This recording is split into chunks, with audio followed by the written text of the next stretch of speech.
ರಾಜ್ಯ ರಾಜಕೀಯದಲ್ಲಿ ಮೂಡ ಸೈಟ್ ಹಂಚಿಕೆ ಹಗರಣ ಭಾರಿ ಸದ್ದು ಮಾಡ್ತಾ ಇದೆ.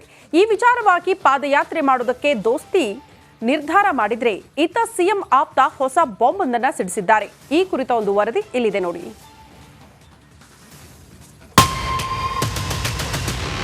ಮುಖ್ಯಮಂತ್ರಿಗಳ ಮೇಲೆ ಪ್ರಾಸಿಕ್ಯೂಷನ್ ತನಿಖೆ ಮಾಡತಕ್ಕಂತ ಆದೇಶವನ್ನ ಮಾಡ್ತಾರೆ ಅಂತಕ್ಕಂತ ಸೂಚನೆ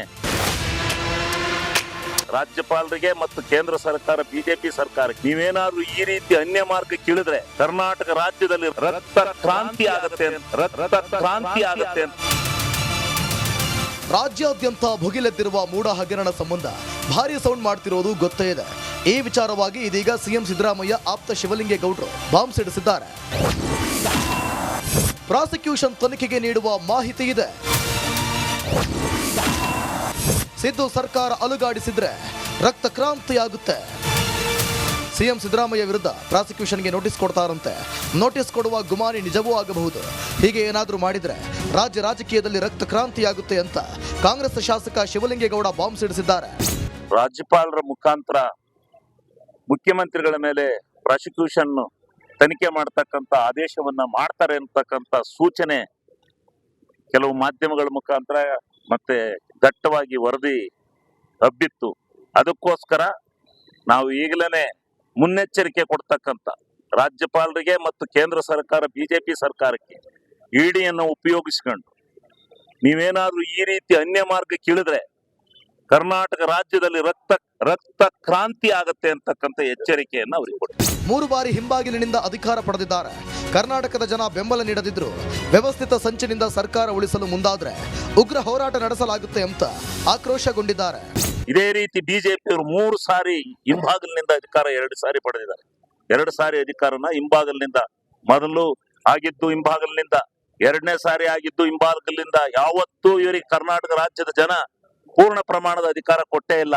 ಈ ರೀತಿ ವಾಮ ಮಾರ್ಗಗಳ ಮುಖಾಂತರನೇ ಈ ರಾಜ್ಯದಲ್ಲಿ ಇವರು ಅಧಿಕಾರ ನಡೆಸಿದ್ದಾರೆ, ಸರ್ಕಾರ ನಡೆಸಿದ್ದಾರೆ. ಈ ಸಾರಿಲಿ ಏನಾದ್ರು ಅದೇ ರೀತಿ ನಡೆಸ್ತೀವಿ, ಈ ಸುಭದ್ರವಾದಂತ ಸರ್ಕಾರನ ಏನಾದ್ರೂ ಇದು ಮಾಡಿ ವ್ಯವಸ್ಥಿತವಾಗಿ ಸಂಚು ಮಾಡಿ ಆ ವ್ಯವಸ್ಥಿತ ಸಂಚಿನಲ್ಲಿ ಏನಾದ್ರೂ ಮಾಡ್ಲಿಕ್ಕೆ ಹೊಂಟ್ರೆ ಈ ಸಾರಿ ಉಗ್ರವಾದಂತ ಪ್ರತಿಭಟನೆ ಅಲ್ಲ, ರಕ್ತ ಕ್ರಾಂತಿ ಆಗತ್ತೆ ಅಂತಕ್ಕಂಥ ಎಚ್ಚರಿಕೆಯನ್ನು ಅವರಿಗೆ ಕೊಡುತ್ತೆ. ಸಿದ್ದರಾಮಯ್ಯ ವಿರುದ್ಧ ಮೂಡ ಸಮರ ಸಾರಿರೋ ಬಿಜೆಪಿ ವಿರುದ್ಧ ಕಾಂಗ್ರೆಸ್ ಶಾಸಕ ಆಕ್ರೋಶಗೊಂಡಿದ್ದು ಪ್ರೀಪ್ಲಾನ್ ಮಾಡಿ ಸರ್ಕಾರಕ್ಕೆ ತೊಂದರೆಯಾದರೆ ಉಗ್ರ ಹೋರಾಟ ನಡೆಸೋದಾಗಿ ಎಚ್ಚರಿಕೆ ನೀಡಿದ್ದಾರೆ. Bureau report, republic Kannada. ಮನೆ ಊಟಕ್ಕಾಗಿ ದರ್ಶನ್ ಪಡ್ತಾ ಇರೋ ಪಾಡು ಒಂದೆರಡಲ್ಲ. ಕೋರ್ಟ್ನಲ್ಲಿ 2 ಬಾರಿ ಅರ್ಜಿ ವಿಚಾರಣೆ ಮುಂದೂಡಿದ್ರೂ ಪಟ್ಟು ಮಾತ್ರ ಬಿಡ್ತಾ ಇಲ್ಲ. ಇದನ್ನೆಲ್ಲ ಕಂಡು ಪವಿತ್ರ ಗೌಡ ಸೈಲೆಂಟ್ ಆಗಿದ್ದಾಳೆ. ಈ ಕುರಿತ ಒಂದು ವರದಿ ಇಲ್ಲಿದೆ ನೋಡಿ.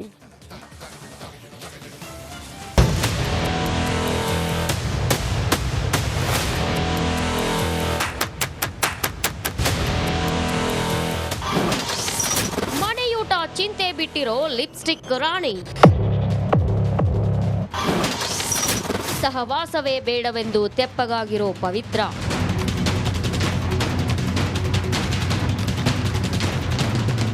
ಮನೆಯೂಟ ಬೇಕು ಅಂತ ದರ್ಶನ್ ಇನ್ನಿಲ್ಲದ ಕಸರತ್ತು ನಡೆಸುತ್ತಿದ್ದಾರೆ. ಕೋರ್ಟ್ 2-3 ಬಾರಿ ಅರ್ಜಿ ವಿಚಾರಣೆ ಮುಂದೂಡಿದ್ರೂ ಮನೆಯೂಟಕ್ಕಾಗಿ ಪಟ್ಟು ಮಾತ್ರ ಬಿಡ್ತಿಲ್ಲ.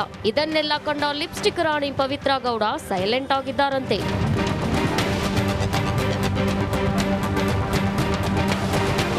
ದರ್ಶನ್ಗೂ ಮೊದಲೇ ಪವಿತ್ರ ಗೌಡ ಮನೆಯೂಟಕ್ಕಾಗಿ ವಕೀಲರ ಮುಂದೆ ಹೇಳಿಕೊಂಡಿದ್ಲಂತೆ. ನನಗೂ ಮನೆಯೂಟ ಬೇಕು, ಅರ್ಜಿ ಸಲ್ಲಿಸಿ ಅಂತ ವಕೀಲರಿಗೆ ಹೇಳಿದ್ಲಂತೆ.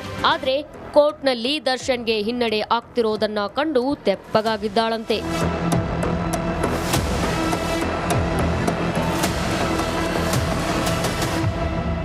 ನಾನು ಕೂಡ ಮನೆಯೂಟ ಬೇಕು ಅಂತ ಕೋರ್ಟ್ ಮೆಟ್ಟಿಲೇರಿದ್ರೆ ಪರ್ಮಿಷನ್ ಸಿಗುತ್ತೋ ಇಲ್ವೋ, ಅದಕ್ಕೆ ಎಷ್ಟು ಬಾರಿ ಹೋರಾಡಬೇಕು ಅಂತ ತಿಳಿದು ಜೈಲೂಟವನ್ನೇ ತಿಂತಿದ್ದಾಳಂತೆ.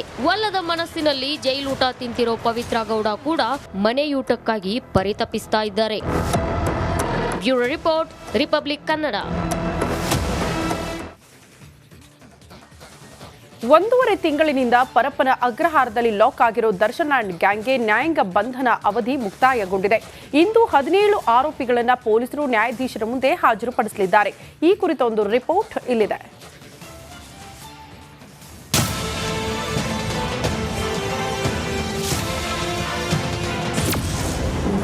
ಡಿ ಗ್ಯಾಂಗ್ ನ್ಯಾಯಾಂಗ ಬಂಧನ ಅವಧಿ ಮುಕ್ತಾಯ. ಎಂದು ಜಡ್ಜ್ ಮುಂದೆ ಮತ್ತೆ ಹಾಜರು, ಜೈಲೇ ಫಿಕ್ಸ್. 1.5 ತಿಂಗಳಿನಿಂದ ಪರಪ್ಪನ ಅಗ್ರಹಾರ ಸೇರಿರೋ ದರ್ಶನ್ ಅಂಡ್ ಗ್ಯಾಂಗ್ 4 ಗೋಡೆಯಲ್ಲೇ ಲಾಕ್ ಆಗಿದ್ದಾರೆ. ಎಂದು ಡಿ ಗ್ಯಾಂಗ್ ನ್ಯಾಯಾಂಗ ಬಂಧನದ ಅವಧಿ ಮುಕ್ತಾಯವಾಗಿದ್ದು ಮತ್ತೆ ನ್ಯಾಯಾಲಯದ ಮುಂದೆ ಪೊಲೀಸರು ಹಾಜರುಪಡಿಸಲಿದ್ದಾರೆ.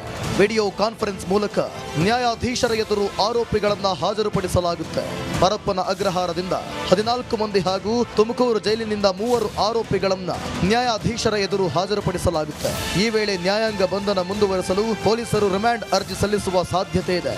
ಯಾವ ಕಾರಣಕ್ಕೆ ನ್ಯಾಯಾಂಗ ಬಂಧನ ಮುಂದುವರೆಸಬೇಕೆಂದು ಅರ್ಜಿ ಸಿದ್ಧಪಡಿಸಿದ್ದಾರೆ.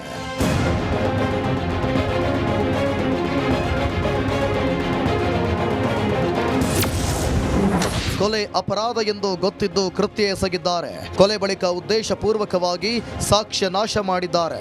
ಆರೋಪಿಗಳು ಸಾಕ್ಷ್ಯ ನಾಶ ಮಾಡಿರುವುದಕ್ಕೆ FSL ವರದಿ ಪುರಾವೆಗಳಿವೆ. ಆರೋಪಿಗಳಿಗೆ ಜಾಮೀನು ಸಿಕ್ಕರೆ ಸಾಕ್ಷ್ಯ ಮೇಲೆ ಪ್ರಭಾವ ಬೀರುವ ಸಾಧ್ಯತೆ ಇದೆ. ಜಾಮೀನು ಸಿಕ್ಕರೆ ಪಾರಾಗಲು ಮತ್ತೆ ಯೋಜನೆ ರೂಪಿಸಬಹುದು. ಏಟು ಆರೋಪಿಗೆ ಹೆಚ್ಚು ಅಭಿಮಾನಿಗಳ ಬಳಗವಿದ್ದು ಸಾಕ್ಷಿಗಳ ಮೇಲೆ ಪ್ರಭಾವ ಬೀರುವ ಸಾಧ್ಯತೆ ಇದೆ. ಆರೋಪಿಗಳು ಹೊರಗೆ ಬಂದ್ರೆ ವಿದೇಶಕ್ಕೆ ಹೋಗುವ ಸಾಧ್ಯತೆ ಇದೆ. ಜಾಮೀನು ಸಿಕ್ಕರೆ ತನಿಖೆಯ ಮೇಲೆ ಪ್ರಭಾವ ಆಗಬಹುದು. ಹೀಗೆ 10ಕ್ಕೂ ಹೆಚ್ಚು ಅಂಶಗಳನ್ನು ಉಲ್ಲೇಖಿಸಿ ರಿಮಾಂಡ್ ಅರ್ಜಿ ಸಲ್ಲಿಸುವ ಸಾಧ್ಯತೆ ಇದೆ. ಈ ರೀತಿಯ ಕಾರಣಗಳನ್ನ ನೀಡಿ ರಿಮಾಂಡ್ ಅರ್ಜಿ ಸಲ್ಲಿಸಿದ್ರೆ ದರ್ಶನ್ ಅಂಡ್ ಗ್ಯಾಂಗ್ಗೆ ಮತ್ತೆ ಜೈಲೂಟವೇ ಫಿಕ್ಸ್ ಎನ್ನಲಾಗ್ತಿದೆ. Bureau report, republic Kannada. Central jail ಸೇರಿರೋ ದರ್ಶನ್ ಅವರ ಎಲ್ಲಾ ಚಟುವಟಿಕೆಗಳಿಗೆ ಬ್ರೇಕ್ ಬಿದ್ದಿದೆ. ಹೀಗಾಗಿ ಪುಸ್ತಕ ಮೊರೆ ಹೋಗಿರೋ ದಾಸನಿಗೆ ಸಿದ್ಧಾರೂಢ ಮಠದಿಂದ ಪುಸ್ತಕ ಗಿಫ್ಟ್ ಆಗಿ ಸಿಕ್ಕಿದೆಯಂತೆ. ಈ ಕುರಿತ ಸ್ಪೆಷಲ್ ರಿಪೋರ್ಟ್ ಇಲ್ಲಿದೆ.